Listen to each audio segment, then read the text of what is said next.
দুর্গাপুরে শীতকালে রথের মেলায় হিন্দু জাগরণ মঞ্চের তরফ থেকে বই মেলা স্টল দেওয়া হয়েছে।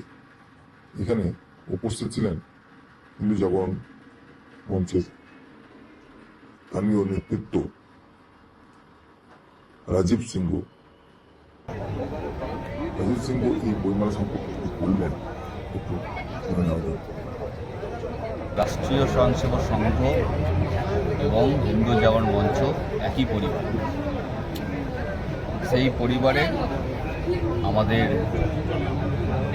যে দুর্গাপুরে যে বিখ্যাত রথের মেলা, যেটা আমরা ছোট থেকে দেখে আসছি, সেই রথের মেলাতে আমরা একটা পুস্তক ভাণ্ডার আমরা করলাম, যেখানে আমাদের রাষ্ট্রীয় যে বিচারধারা এবং রাষ্ট্রীয় স্বয়ংসেবকের যে বিচারধারা মানুষের মধ্যে যাতে আমরা সেটাকে প্রচার করতে পারি বা জানাতে পারি, এবং যে আমাদের যে কার্যক্রমগুলো আছে রাষ্ট্রীয় স্বয়ংসেবক এবং হিন্দু জাগরণ মঞ্চের যে কার্যক্রমগুলো আছে, আমাদের বিভিন্ন রকম হিন্দু জাগরণ মঞ্চে অনেক রকম কাজ আছে। তার মধ্যে আমাদের যেমন লাভ জিহাদ, ল্যান্ড জিহাদ, মহিলা সুরক্ষা, তারপরে অবৈধ গতিবিধি, এই সমস্ত কাজগুলো আমরা হিন্দু জাগরণ মঞ্চে আমরা করে থাকি এবং আমাদের সামাজিকভাবে এটা আমাদের মূল বিষয় এবং মূল কাজ।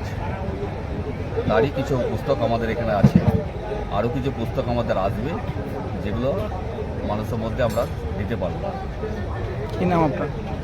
রাজীব সিংহ, হিন্দু জাগরণ মঞ্চ, দুর্গাপুর নগর সংযোজক।